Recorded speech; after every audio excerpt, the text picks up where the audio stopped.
Assalamualaikum warahmatullahi wabarakatuh. Bismillah, walhamdulillah, wassalatu wassalamu ala rasulillah, la nabiyya ba'dah. Asyhadu an la ilaha illallah, wa asyhadu anna muhammadar rasulullah. Allahumma salli ala sayyidina Muhammad wa ala ali sayyidina Muhammad. Sahabat Patria TV di seluruh Indonesia, dimanapun saja berada. Kembali saya Mustafa menjumpai sahabat-sahabat semua melalui program I Love Pesantren episode yang ke-12.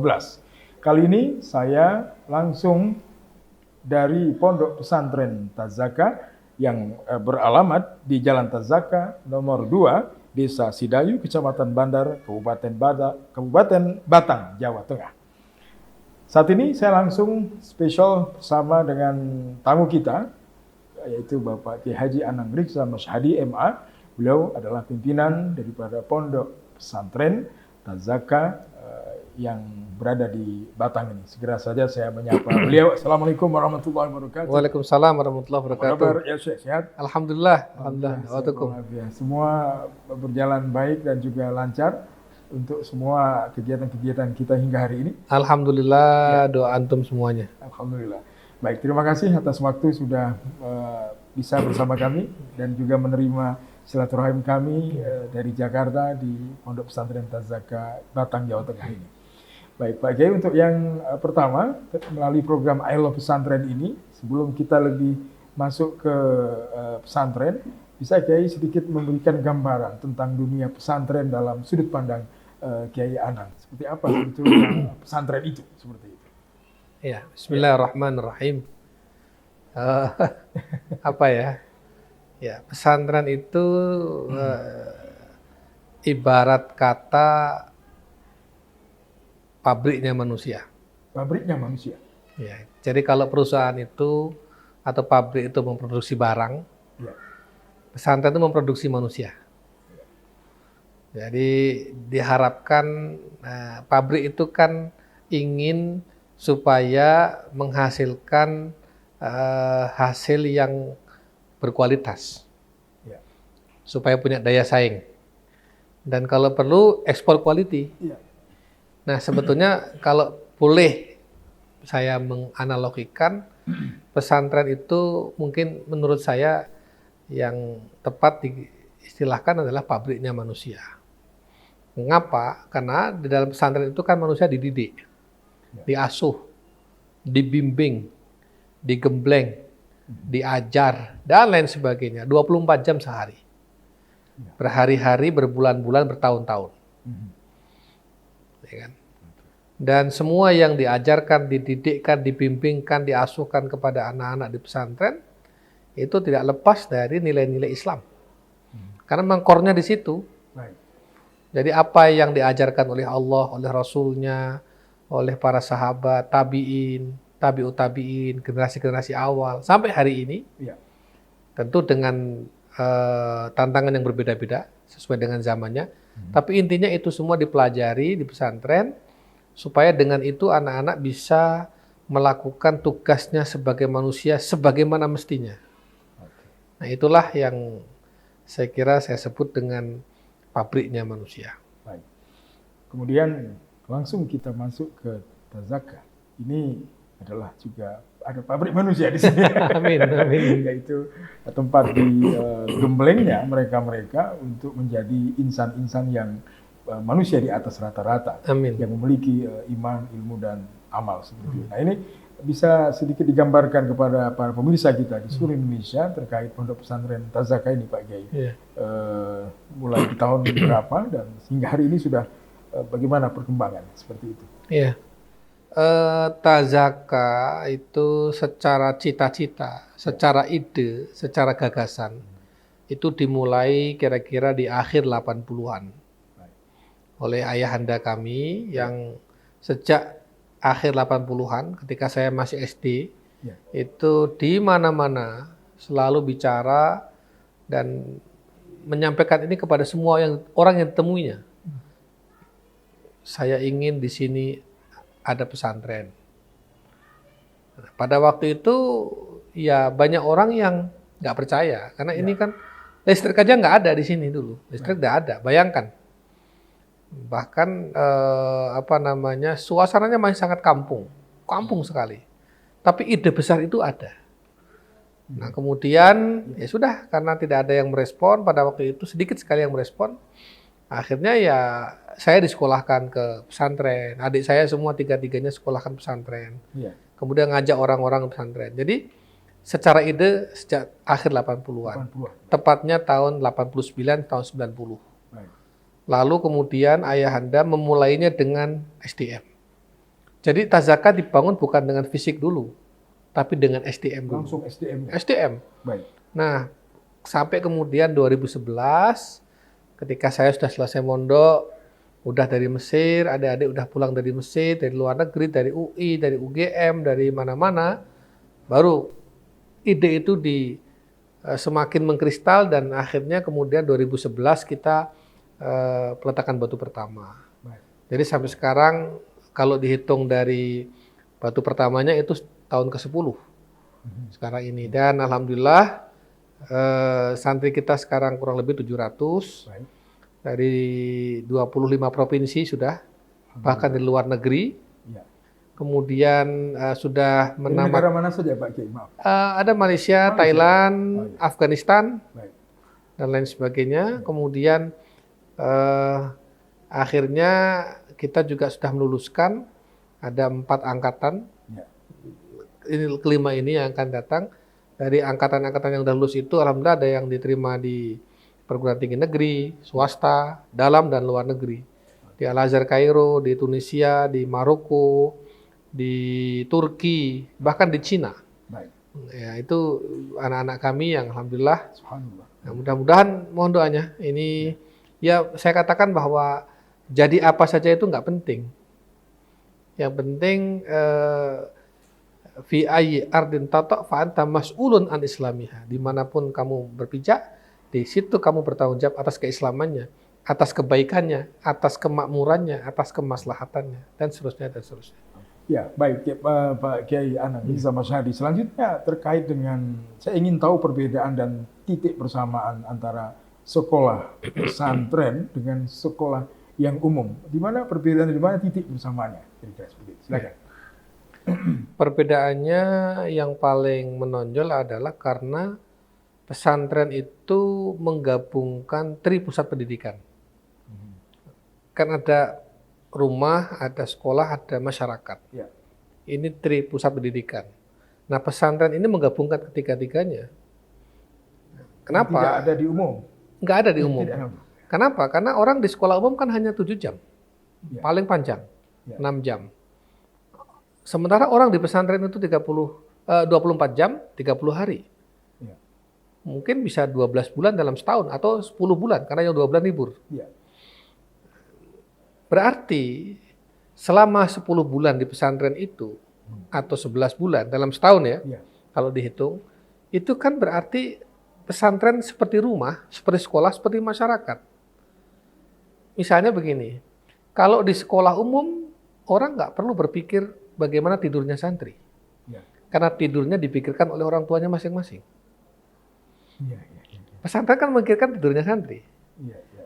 Nah, kalau tidur berarti mikirkan MCK-nya, mikirkan makannya, mikirkan lain-lain sebagainya. Yang itu kalau di sekolah umum, Ya. jumlah 1000 siswa, mereka hanya mikirkan pelajaran. Oke. Pesantren mikirkan yang dipikirkan oleh 1000 orang tua. Tapi pada saat yang sama, pesantren mikirkan juga seperti yang dipikirkan sekolah. Kurikulumnya, silabusnya, pelajarannya, metodenya, materinya, dan lain sebagainya. Ya. Tapi juga mikirkan apa yang dipikirkan masyarakat. Apa? Fasum, masjid, tempat olahraga, ruang terbuka itu kan dipikirkan oleh masyarakat. Ya. Nggak ada sekolah mikirkan itu, dan nggak ada orang tua mikirkan itu. Ya. Orang tua kan nggak perlu mikirkan lapangan. Anak cuma 2, cuma 3. Ya. Ya. Lapangan olahraga, tempat yang terbuka itu dipikirkan oleh masyarakat. Ya. Nah, pesantren itu memikirkan tiga-tiganya. Dan itu ada di Tazaka ini. Iya, Tazaka dan semua pesantren. Ya. Artinya bahwa pesantren itu sekali lagi menggabungkan pusat pendidikan. Ya. Jadi beban dari tiganya itu diambil alih oleh pesantren semua, tanggung jawabnya itu. Ya. Tanggung jawab orang tua, tanggung jawab guru di sekolah, tanggung jawab di masyarakat. Nah, oleh karenanya pesantren itu perannya 3.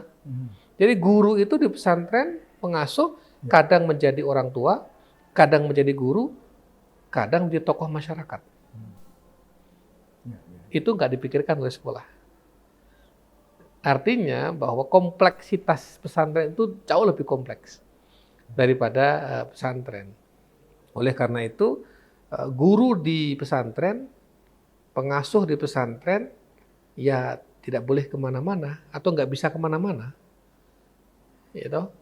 Kenapa? Karena kalau ada anak pulang ke rumah, bapaknya nggak ada, ibunya nggak ada, gimana itu? Jadi kalau guru di sekolah datang jam 7 pagi, jam 1 pulang. Ya. Tapi di pesantren nggak bisa. 24 jam dia harus membersamai santri. Oke. Ini kira-kira itu singkatnya begitu. Oke.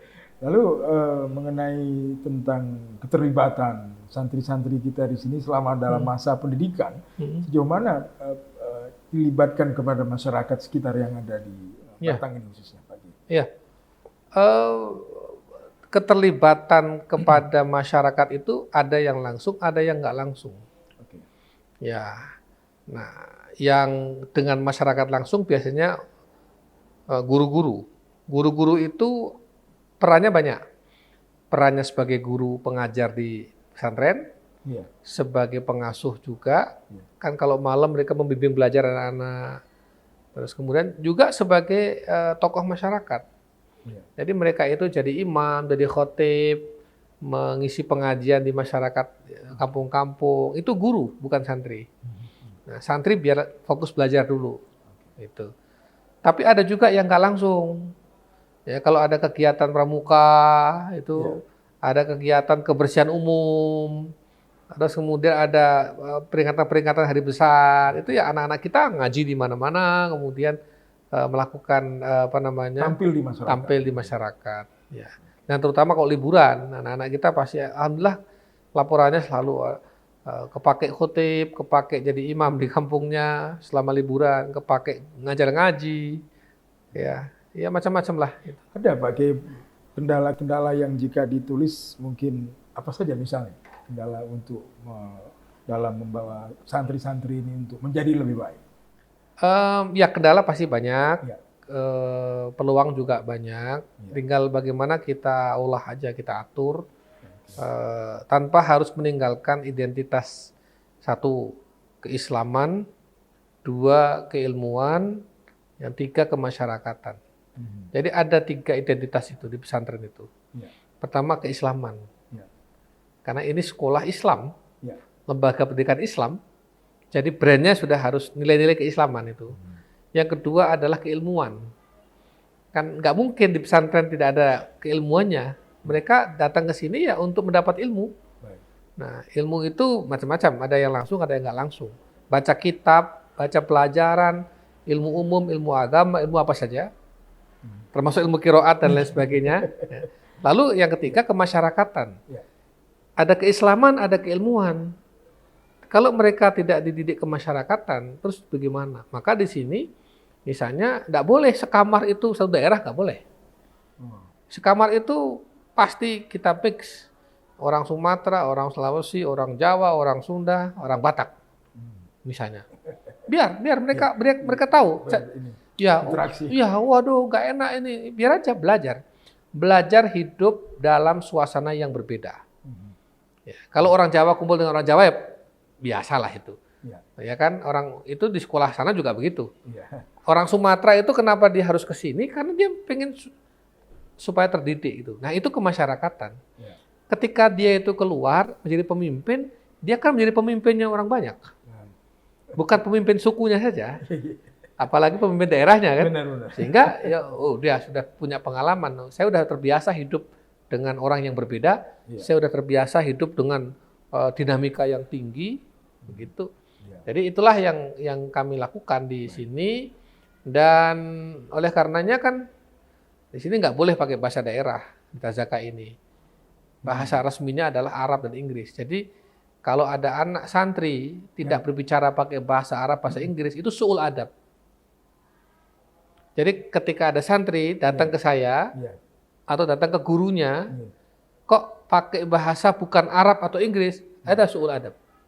Kita bikin pakem seperti itu. Makanya. Sehingga kalau ente adab Iya, dengan iya. gurunya pakai bahasa Arab.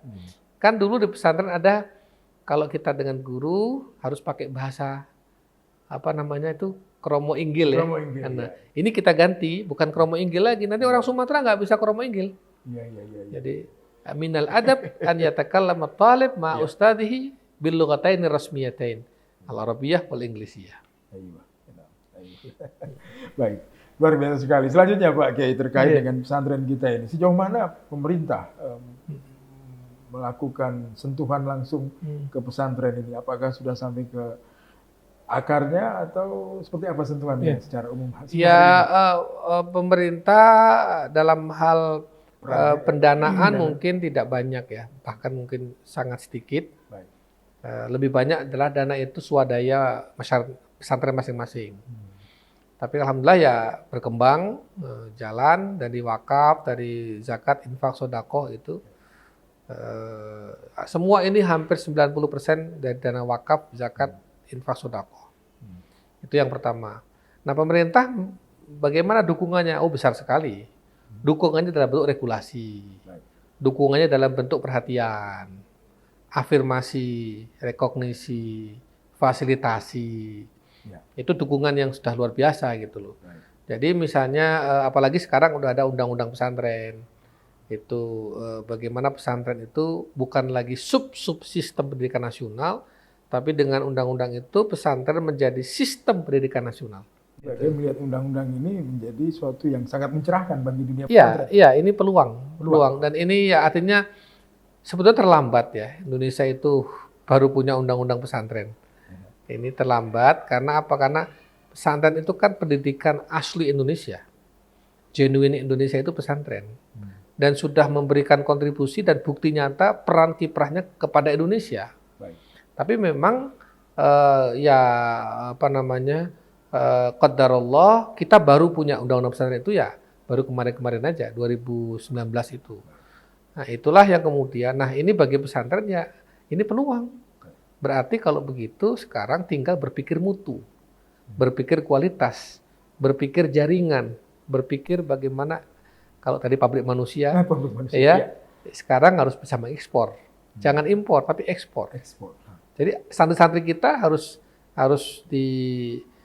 dibuat agar mereka punya peluang untuk berkiprah di mana saja. Kita mengekspor anak-anak itu, ekspor ke politik, ekspor ke ekonomi, ekspor ke dakwah, ekspor ke pendidikan, diekspor ke sosial, budaya, gitu. Itu kan berarti kita mengekspor anak-anak kita Jadi itu. itu kaitannya dengan rencana ke depan jangka panjang untuk Tazaka seperti itu. Iya, Tazaka dan semua pesantren Semua saya kira. pesantren. Ya, begitu cara berpikirnya. Jadi kita didik anak-anak ini, ya kita olah, Ya. kita bikin finishingnya harus bagus, sehingga produknya jadi. Setelah jadi kita ekspor. Ya. Oh, dunia politik membutuhkan orang-orang yang baik, yang ngerti agama, intelek, wawasannya luas, kasih teks. Ya. Kita supplier, mensuplai kebutuhan umat, mensuplai kebutuhan bangsa. Ya. Jadi kita ini kan defisit kader sebetulnya. Ya. Ya, jadi makanya saya katakan pada anak-anak bahwa jadilah santri yang jenderal, jenderal yang santri. Insya Allah. Jadilah santri yang dokter, dokter yang santri. Jadilah santri yang saudagar, saudagar yang santri. Dan lain sebagainya lah, kira-kira begitu.